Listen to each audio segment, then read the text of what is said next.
ఇప్పుడు లైవ్ డిబేట్లో ఉన్నాం మనం. సో ఏంటి అసలు అంటే పొద్దున్న చూస్తున్నారా? ఓకే, ఈ అరెస్టుల విషయంలో మీరు ఏంటి మరి మీ నిరుద్యోగులంతా ఎలా రియాక్ట్ అవుతారు?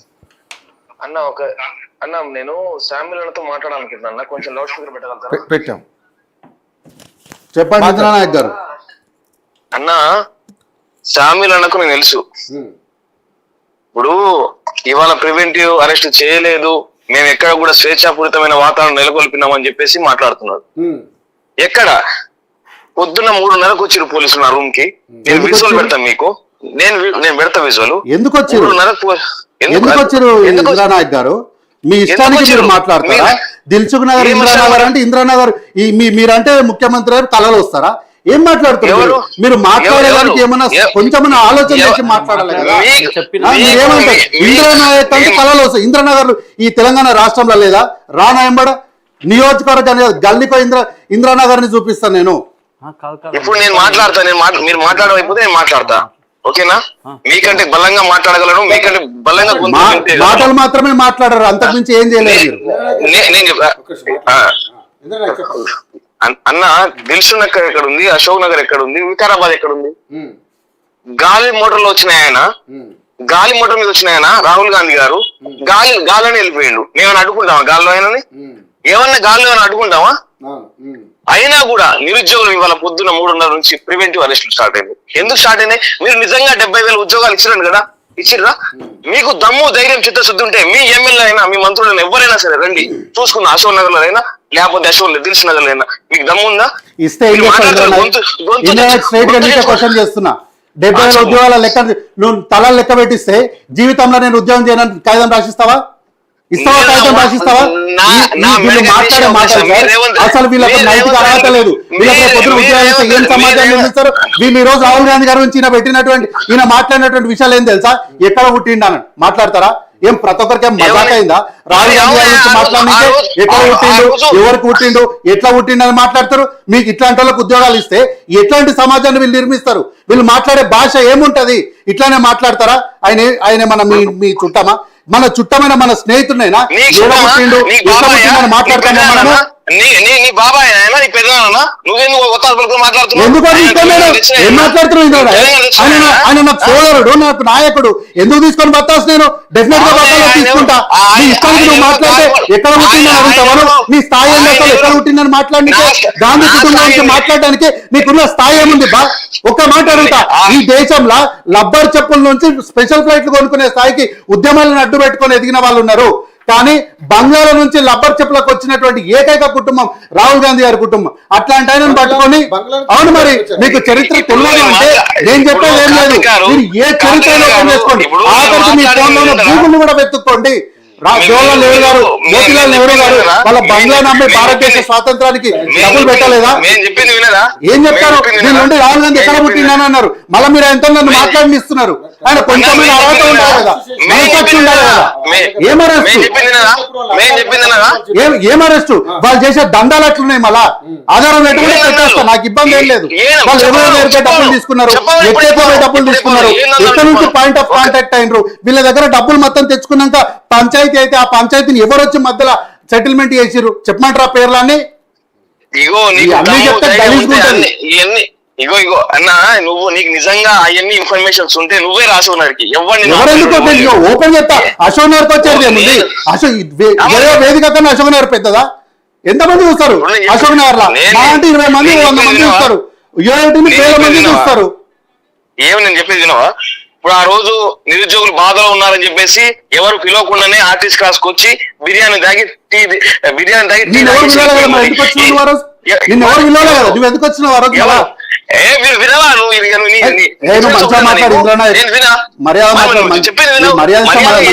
మర్యాద ఇస్తే మర్యాద ఇస్తామన్నా. ఇలా ఆకలి కేకలతో 8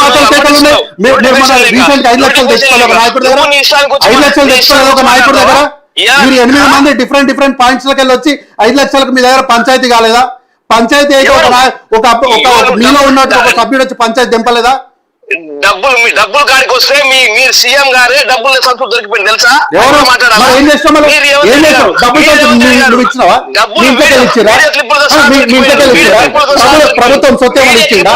ఏం మాట్లాడు? ఇది ఇప్పుడు తీసుకున్న డబ్బుల విషయం కాకపోతే రేవంత్ రెడ్డి అంటే 5 లక్షలు తెచ్చుకున్న మాట నేను చెప్పింది కరెక్ట్. ఇక్కడికి వచ్చిందట ఈయన లాక్ అయ్యింది ఇక్కడ. అనవసరమైన విషయాలకు వచ్చి రాహుల్ గాంధీ ఎక్కడ పుట్టిందని మాటకు ఆయన క్షమాపణ చెప్పిన తర్వాత మంచిగా ఉంటుంది. ఈ రోజు మిమ్మల్ని ఎందుకు అరెస్ట్ చేశారో అది మాత్రం చర్చిద్దాం. ఎందుకంటే ఎందుకు అరెస్ట్ చేశారు మీరు అంటే దేనికి మీరేమో మేము ఎక్కడైతే వాళ్ళకి ఎదురు దాడి చేస్తామో వాళ్ళు ఎక్కడికైతే ఇబ్బంది కలిగిస్తామనే ఉద్దేశంతోనే ముందస్తు అరెస్టులు చేశారని చెప్పేసి మీరు మాట్లాడుతున్నారు. ప్రభుత్వం అరెస్టులు చేసిందని మాట్లాడుతున్నారు. అసలు ఎందుకు అరెస్ట్ మీ వాదన అది చెప్పండి. మీరు నేను చెప్తాను ఒకటి వాస్తవం. ఇప్పుడు ఎక్కడో వికారాబాద్ లో వాళ్ళ తరగతులు జరుగుతున్నాయి. ఆయన వచ్చిండు. హైదరాబాద్ కి చాలా దూరంలో 70-80 కిలోమీటర్ల దూరంలో వికారాబాద్ ఉంది.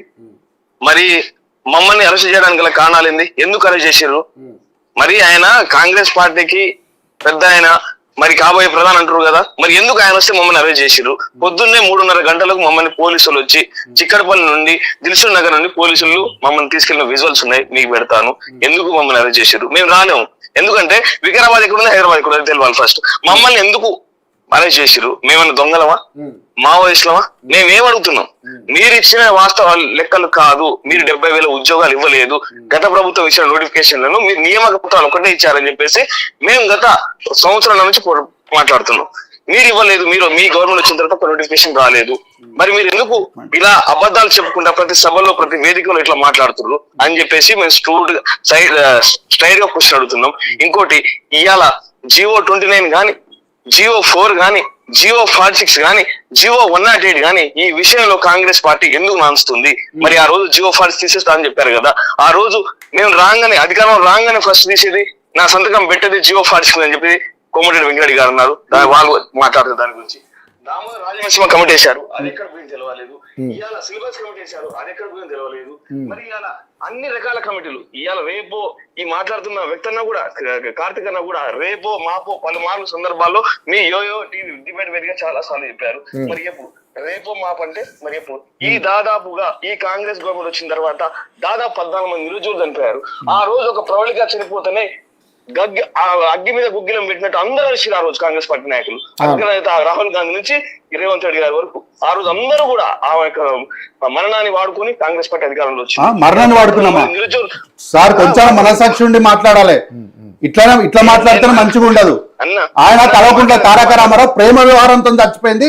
ఆమె ఎగ్జామ్ రాసి చచ్చిపోలేదు అంటే మేము రంగంలోకి దిగినాం. ఆ రోజు ఆయన చేసిన వ్యాఖ్యలకు ఎదురు తిరిగినాం. కేటీఆర్ గారు చేసిన వ్యాఖ్యలు కూడా చాలా అబ్జూజ్డ్ గా ఉన్నాయి. చనిపోయిన అమ్మాయి మీద మాట్లాడడం కరెక్ట్ కదని చాలా కేటీఆర్ మీద ప్రేమ ఉంటే పెట్టుకోమన్నట్టు ఇబ్బంది ఏం లేదు. చెప్పండి. ఆ అమ్మాయి ఉద్యోగం కోసం చనిపోయింది వాస్తవమే. మరి ఆ రోజు ఉద్యోగం రాలేదని ఒక అమ్మాయి ప్రౌఢిగా చనిపోతేనే మీరు ఇంత ఇది చేశారు కదా. అందుకు కాదు, కేటీఆర్ మాట్లాడిన వ్యాఖ్యలకు ఎదురు తిరిగినాం. చెప్పేది మీరు చెప్పిన తర్వాత మీరు మాట్లాడండి. నేనేం మిమ్మల్ని అడ్డుకోవట్లేదే, నేను చెప్పేది వినండి. ఆ రోజు ఒకరు చనిపోతే మీరు ఇంత మీద కదా. ఇలా దాదాపుగా మొన్న కుమారస్వామి, లోకం శ్రీకాంత్, మమత, అర్చన చాలా మంది 14 మంది నిరుద్యోగులు చనిపోయారు. వాళ్ళ గురించి ఎక్కడైనా ఈ కాంగ్రెస్ ప్రభుత్వం ఎందుకు మాట్లాడలేదు? వాళ్ళ తల్లిదండ్రులు ఎందుకు ఆ బాధను పంచుకోలేదు? మీరు నిరుద్యోగుల పెనుభారంతో వచ్చిన, నిరుద్యోగుల భారంతో నేను వచ్చిన పలుమార్లు చెప్పిన రేవంత్ రెడ్డి గారు కనీసం మావోయిస్టులతో చర్చలు పెడుతున్నారు కానీ నిరుద్యోగులు చర్చలు పెట్టి ఇప్పుడు దాకా మావోయిస్టులు ఇలా అసెంబ్లీ సెక్రటేరియట్ సాక్షిగా ఇలా వాళ్ళు చర్చలు పిలిపించారు. కానీ మేమేం తప్పు చేసినామన్నా, కాంగ్రెస్ పార్టీ కోసం కాళ్ళకు బల్పాలు కొని బస్ యాత్రలు చేసినాం, రోడ్డు ఎక్కినాం, ఆ ప్రభుత్వాన్ని తిట్టినాం, ఆ ప్రభుత్వం మంచిది కాదని చెప్పినాం.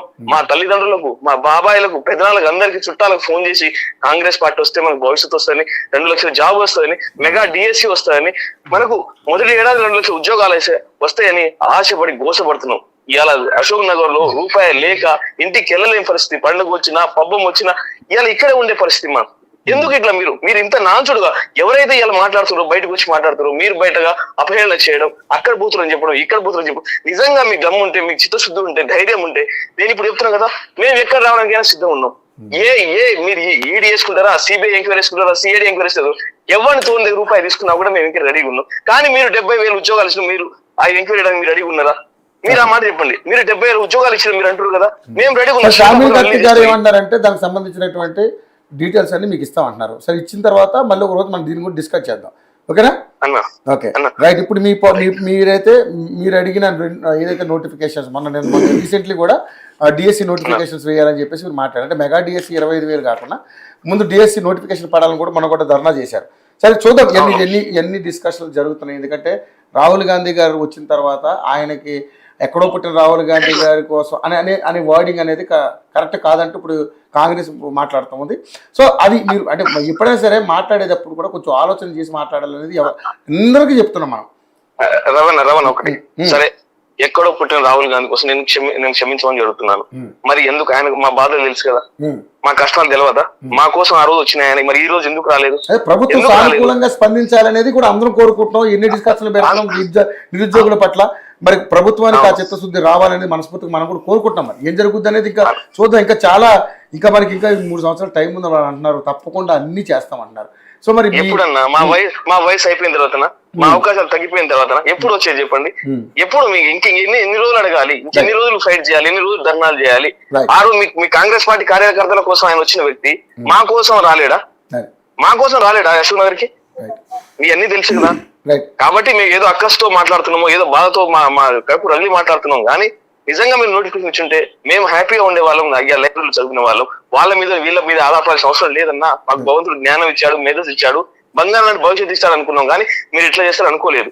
నేను ఏమైనా తప్పుగా మాట్లాడితే అక్కడ కార్తీక్ అన్నకు, రాజన్నకు, ఇంకా మిగతా ఏంటంటే క్షమించమని చెప్తున్నా. కానీ మా బాధతో మాట్లాడుతున్నాం, అక్కస్తో మాట్లాడుతున్నాం అన్న, ఇది వాస్తవం. Right Indra Nayak, thank you sir. ఈరోజు పార్టీ కాదు, ప్రభుత్వము నిరుద్యోగుల పక్షాన అండగా ఉంటుంది, వాళ్ళని సానుకూలంగానే చూస్తున్నామని చెప్పడానికి నేను చేసింది ఏం కాదు, వాళ్ళు నాకు పంపించింది. ఇదేంటి దీని గురించి ఏది ఓటీఆర్ గడు పెంచాలి అని చెప్పి ఆయన చెప్పింది కాబట్టి చెప్తాను. ఓటీఆర్ గడువు పెంచాలని 23/2/2006 నాడు మేమే దీన్ని ప్రభుత్వానికి రిక్వెస్ట్ పెడితే ప్రభుత్వం సానుకూలంగా స్పందించిందని వారు సర్క్యులేట్ చేసింది నిరుద్యోగులు. తర్వాత రీసెంట్ గా కుమార్ నాయక్ తోని కూడా ఆయన ఒక స్టేట్మెంట్ గురించి మాట్లాడుతున్నారు, ఉపాధ్యాయ విద్య పైన ఆయన ఒక స్టేట్మెంట్ గురించి. అయితే నేను నా సొంత నిర్ణయము కాంగ్రెస్ పార్టీగా ప్రభుత్వంగా కాకుండా నేను ఆయన్ని అడిగిన, ఇది మంచి నిర్ణయమా తప్పు నిర్ణయమా, దీనిపైన మీ అభిప్రాయం ఏంటంటే మంచి నిర్ణయం అని వారు కూడా చెప్పారు. తర్వాత ఇంకొక నాయకురాలు ఆమె విషయాలు అన్ని న్యూస్ ప్రధానమైనటువంటి వార్తాపత్రికల్లో వచ్చింది. ఈ విషయం పైన ఆమెను కూడా అడిగిన నేను. అడిగితే ఏందమ్మా అంటే, అన్న మంచిగా స్పందిస్తున్నారు, కాకపోతే కొంచెం వేగం చేస్తే బాగుంది. ఎస్, మీరు అడిగిన వేగాన్ని మేము చేయడానికి సానుకూలంగా ఉన్నాం. కానీ మీరు ఇష్టం వచ్చినట్టు నాయకుల పైన మాట్లాడితే అది మీకు మంచిది కాదు, మాకు కూడా మంచిది కాదు. రైట్ విజయసాగర్ గారు, సరే ఈరోజు జరిగినటువంటి పరిస్థితులు చూస్తున్నాం. అంటే ప్రభుత్వానికి చిత్తశుద్ధి లేదు,